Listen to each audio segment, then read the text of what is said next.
یہ کہانی ہے زینب اور مانو بلی کی۔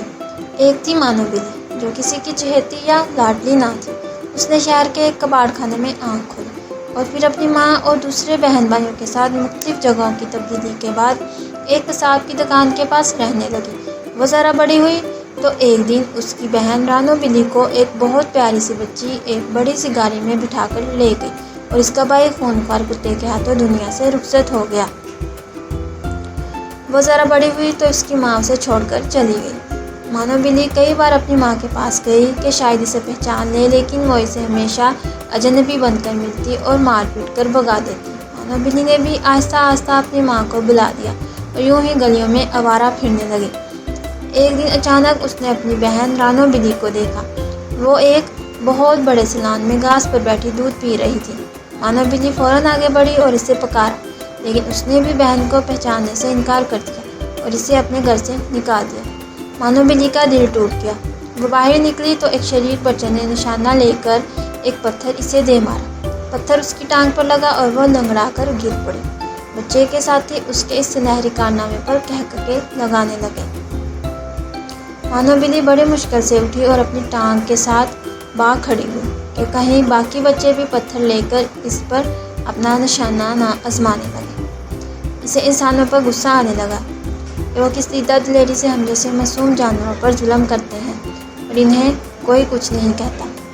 وہ اپنی زخمی ٹانگ کے ساتھ ایک گھر میں داخل ہوئی تو وہاں ایک مہربان بچی سے اس کا واسطہ پڑا جس کا نام زینب تھا۔ زینب کو اس کی حالت پر بہت ترس آیا۔ کچھ دیر بعد وہ اس کے لیے ایک پیالے میں دودھ لے آئی۔ مانو بلی پہلے تو جبکہ اسے بھوک بھی زوروں کی لگی ہوئی تھی۔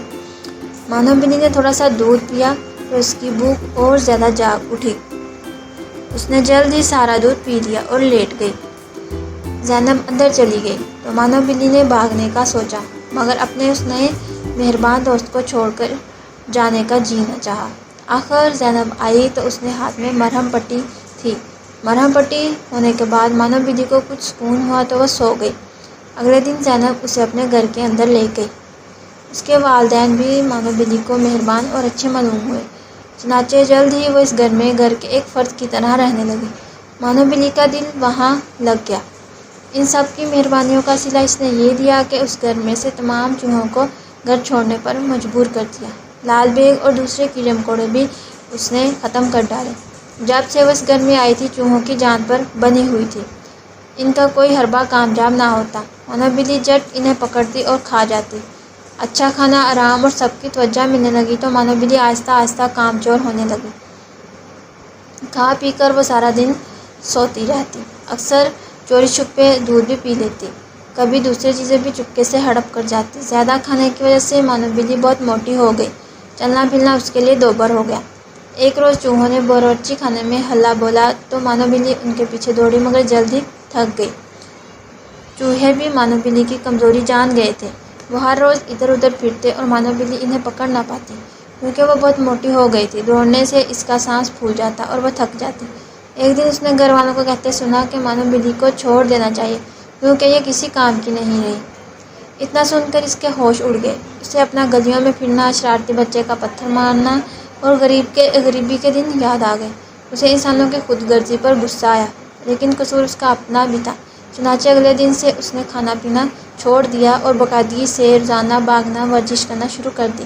سستی کاہلی چھوڑ کر کام کو اپنا لیا اور پھر جلد ہی وہ دوبارہ چوہوں کے لیے خطرے کا نشان اور گھر والوں کی آنکھ کا تارا بن گئی۔ پیارے بچوں، آپ بھی سستی کاہلی دل لگا کر پڑھیں اور اپنے ماں باپ کی آنکھ کا تارا بنیں۔